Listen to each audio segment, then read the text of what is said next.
এবার খড়দার দিকে। খড়দায় সেখানে দোকানে লুটপাট। খড়দার সূর্য সেন নগরে দুষ্কৃতীদের তাণ্ডব। দোকানের তালা ভেঙে টাকা মালপত্র লুটপাট করা হয়েছে, এমনটা অভিযোগ সামনে আসছে। সুবীর প্রতিনিধি এই মুহূর্তে আমাদের সঙ্গে রয়েছেন। সুবীর, ঠিক কি ঘটনা ঘটেছে?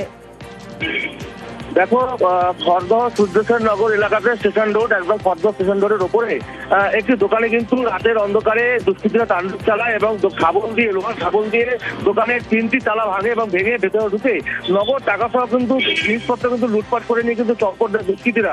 এবং দোকানের সামনে খড়দহ থানার যে সিসিটিভি, সেই সিসিটিভি কিন্তু লাইট পোস্টে লাগানো সত্ত্বেও সেই সিসিটিভি অকেজ অবস্থায় রয়েছে, এমনটাই কিন্তু দাবি ব্যবসায়ীদের। এবং ব্যবসায়ীরা কিন্তু এই ঘটনা সরব হয়েছে, কারণ দুষ্কৃতীরা এভাবে তাণ্ডব করে নিয়ে জিনিসপত্র লুটপাট করে নিয়ে চলে গেল। সেই জায়গাতে খড়দহ থানার যে সিসিটিভি, সেই সিসিটিভি যদি ঠিক থাকতো তাহলে দুষ্কৃতীদের গতিবিধি কিন্তু জানা যেত। সেই পুলিশের সিসিটিভি রক্ষণাবেক্ষণ হবে খারাপ, এবং এই নিয়ে কিন্তু নিরাপত্তা ভুগছে ব্যবসায়ীরা এবং তারা কিন্তু সরব হয়েছে। একেবারেই সকালবেলায় দোকান খুলতে এসে দেখছি আমার দোকানে যত ভিতরে এটা ভাঙা ছিল, 2টো তালা ভাঙা আর একটা তালা ভেঙে পড়ে আছে, ওটা খুলতে পারছি না।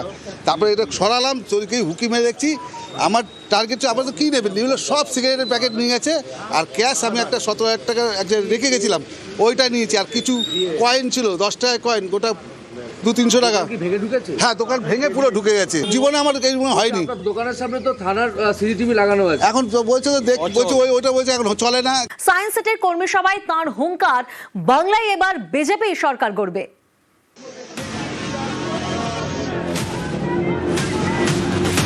अमित शाह जी को जय श्री राम। अमित शाह जी स्वागतम। বুধবার 2025-এর শেষ দিনে সায়েন্স সিটিতে বিজেপির কর্মী সভা। এই মঞ্চ থেকেই হুঙ্কার অমিত শাহের। বললেন, দিল পে লিখলো হামারা সরকার বনেগা। যেই প্রার্থী হন তাকে জেতাতে হবে, সকলকে ময়দানে নামতে হবে। মঙ্গলবারও অমিত শাহের গলায় ছিল একই সুর। बीजेपी सरकार का संकल्प 15 अप्रैल 2026 के बाद जब भाजपा सरकार बनेगी, बंग गौरव, बंग संस्कृति, उसके पुनर्जागरण की हम फिर से शुरुआत करेंगे।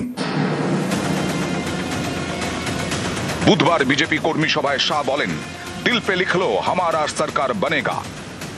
উনি এবারে পশ্চিমবঙ্গ জয়ের মন্ত্র নিয়ে এসেছিলেন, সে মন্ত্র তিনি আমাদের দিয়ে গেছেন। ওনার কথা উনি খুব মন থেকে বলেন, এবং প্রধানমন্ত্রীজিও তাই। ওরা খুব অন্তর থেকে কথা বলেন এবং এমনি এমনি কিছু বলার জন্য বলেন না। দিল পে লিখো ইসবার হামারা সরকার। দিল পে লিখো। কলকাতায় বিজেপির 4টে সাংগঠনিক জেলা, কলকাতা উত্তর, কলকাতা দক্ষিণ, কলকাতা শহরতলি এবং যাদবপুর। বিজেপির এই 4টে সাংগঠনিক জেলার মধ্যে পড়ে 28টি বিধানসভা আসন। 21-এর বিধানসভা ভোটে এই 28টির আসনের মধ্যে একটিতেও জিততে পারেনি বিজেপি। এবার 26-এ কি হবে টার্গেট বেঁধে দিলেন অমিত শাহ। তিনি বলেন, কলকাতার 28 আসনের মধ্যে 20টি চাই। কলকাতায় যে 4টে আমাদের জেলা আছে, সেই 4টে জেলায় 28টা সিট। সেই 28টা সিটের মধ্যে 20-র অধিক সিট বিজেপিকে জিততে হবে। এটাই অমিত শাহর আহ্বান। সারা বাংলা জিতে আসবে, আর এখানে যদি না জেতে তাহলে জেতাটা তো সম্পূর্ণ হলো না। আর এই বাংলার জেতাটা শুধু বাংলা সরকারের পরিবর্তনের জন্য নয়, সারা দেশের পক্ষে একটা গুরুত্বপূর্ণ অধ্যায়। সায়েন্স সিটির মঞ্চ থেকে অমিত শাহ বলেন, পশ্চিমবঙ্গের 2টো জিনিস ভয়ঙ্কর, একটা অনুপ্রবেশ আর একটা দুর্নীতি। কলকাতাও নিরাপদ নয়। দিনে দিনে অনুপ্রবেশকারীদের দাপট বাড়বে, তখন আপনারা বিপদে পড়বেন। এই অবস্থা থেকে বাঁচতে হলে সরকারকে উপড়ে ফেলতে হবে। অনুপ্রবেশ এবং দুর্নীতি নিয়ে বাড়ি বাড়ি প্রচার করতে হবে। উনি বলেছেন, ত্রিপুরাতে সমস্ত বর্ডার সিল, সেখান থেকে বাংলাদেশি অনুপ্রবেশ ঢুকতে পারে না। আসামে পুরো সিল করে দেওয়া হয়েছে, ঢুকতে পারছে না। একমাত্র পশ্চিম বাংলায় 380 কিলোমিটার এরিয়া যেখানে তৃণমূল কংগ্রেস বেড়া দিতে দিচ্ছে না, সেইখানে দলে দল অনুপ্রবেশকারীরা ঢুকছে। এই কারণে আপনারা প্রতিজ্ঞা নিন যে আজ থেকে কাউন্টিং পর্যন্ত আপনারা পুরো জমিতে বসে লড়াই করবেন, এক চুলো জমি ছাড়বেন না। এটাই মূল আহ্বান অমিত শাহ। সায়েন্স সিটির আগে এদিন সল্টলেকের হোটেলে দলীয় সাংসদ এবং বিধায়কদের নিয়ে সভা করেন অমিত শাহ। সেখানে তার বার্তা, একাধিক বিধায়কের আসন বদল হতে পারে। টিকিট পেতে আগামী 2 মাসে যোগ্যতা প্রমাণ করতে হবে। নিজের এলাকায় বিধায়কদের আরো বেশি কাজ করতে হবে। সপ্তাহে অন্তত 4 দিন বিধানসভা এলাকায় থাকতে হবে বিধায়ককে। সপ্তাহে অন্তত 5টি পথসভা করতে হবে। বিধায়ককে সামনে রেখেই সকলকে ঝাঁপাতে হবে। নিউজ 18 বাংলা। অমিত শাহের বৈঠকে দিলীপ ঘোষ। প্রায় 1.5 বছর পর বিজেপির কোন শীর্ষ নেতার কর্মসূচিতে দেখা গেল দিলীপকে। সব মহিমায় মাঠে নামুন। বৈঠকে দিলীপকে নাকি বার্তা দেন অমিত শাহ, আর এতেই তৈরি হয়েছে জল্পনা। তাহলে কি 26-এর ভোটের আগে নতুন দায়িত্ব পাচ্ছেন দিলীপ ঘোষ? প্রাক্তন রাজ্য সভাপতি বললেন, যা বলার দল বলবে।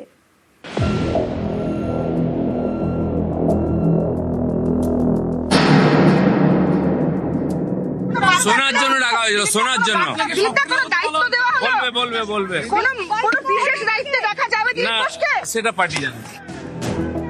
মোদির সেনাপতি, বিজেপির নাম্বার 2 অমিত শাহ বঙ্গ সফরে এসে রাজ্য বিজেপির শীর্ষ নেতাদের সঙ্গে তিনি আলাদা করে বৈঠক করলেন।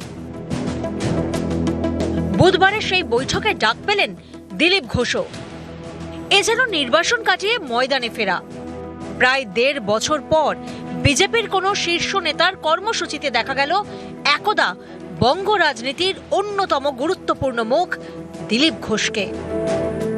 এদিন রাজ্য বিজেপির 4 নেতার সঙ্গে আলাদা করে বৈঠক করেন অমিত শাহ। বিরোধী দলনেতা শুভেন্দু অধিকারী, রাজ্য বিজেপির সভাপতি শ্রমিক ভট্টাচার্য, বালুরঘাটের সাংসদ সুকান্ত মজুমদার এবং দিলীপ ঘোষ। প্রায় 20 মিনিট চলে এই বৈঠক।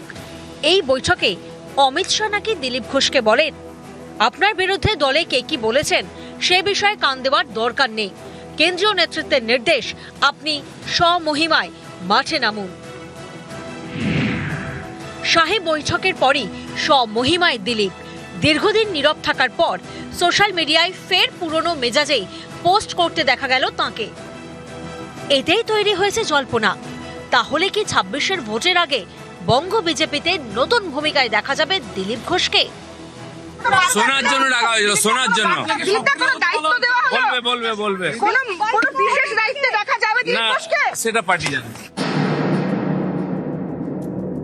2015 সালে রাজ্য বিজেপির সভাপতি করা হয় দিলীপ ঘোষকে। তাঁর আমলেই বাংলার ভোটের ময়দানে বিজেপির উত্থান। 2019-এর লোকসভা নির্বাচনে বিজেপির আসন সংখ্যা 1 লাফে 2 থেকে বেড়ে হয় 18। 2021-এর বিধানসভা নির্বাচনে আসন সংখ্যা 3 থেকে বেড়ে হয় 77। গত বিধানসভা ভোটের পর রাজ্য সভাপতি পদে দিলীপের মেয়াদ ফুরোয়। তারপর থেকেই দিলীপ এবং বিজেপির সম্পর্কে টানাপোড়েন চলছে। গত লোকসভা ভোটে মেদিনীপুরের পরিবর্তে বর্ধমান দুর্গাপুর কেন্দ্র থেকে প্রার্থী করা হয় দিলীপ ঘোষকে। দিলীপ হারেন। বিজেপির আসন সংখ্যা 18 থেকে কমে হয় 12। সেই সময় থেকে বিজেপির কোনো বড় অনুষ্ঠানই দিলীপকে দেখা যায়নি। নরেন্দ্র মোদী এসেছেন, অমিত শাহ এসেছেন, কিন্তু মঞ্চে দেখা যায়নি দিলীপ ঘোষকে। অসন্তোষ গোপন করেননি দিলীপও।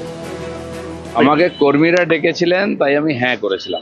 পার্টি ডাকেনি, হয়তো পার্টি চায়ও না আমি যাই, অস্বস্তি হবে, সেই জন্য আমি যাচ্ছি না দুর্গাপুরে মাননীয় প্রধানমন্ত্রীর সভা। দীঘায় জগন্নাথ মন্দিরের উদ্বোধন, হঠাৎই সেখানে হাজির হন সস্ত্রীক দিলীপ ঘোষ। দলের সঙ্গে দিলীপের টানাপোড়েন চরমে ওঠে।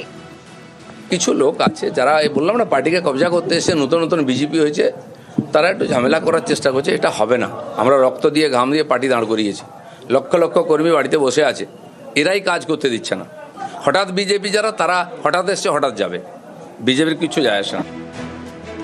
শ্রমিক ভট্টাচার্য রাজ্য বিজেপির সভাপতি হওয়ার পর নতুন পুরনো সবাইকে সঙ্গে নিয়ে চলার বার্তা দেন। দায়িত্ব নেওয়ার দিনই বুঝিয়ে দেন দলে আদি নব্যের দ্বন্দ্ব তিনি চান না।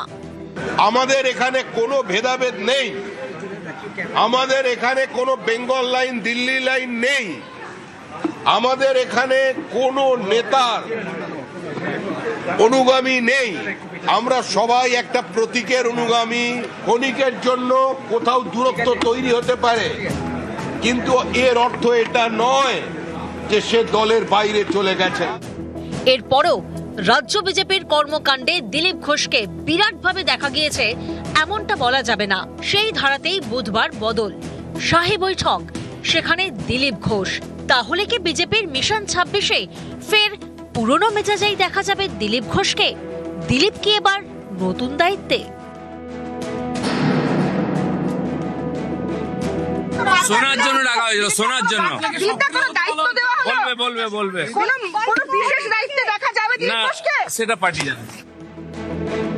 নিউজ 18 বাংলা।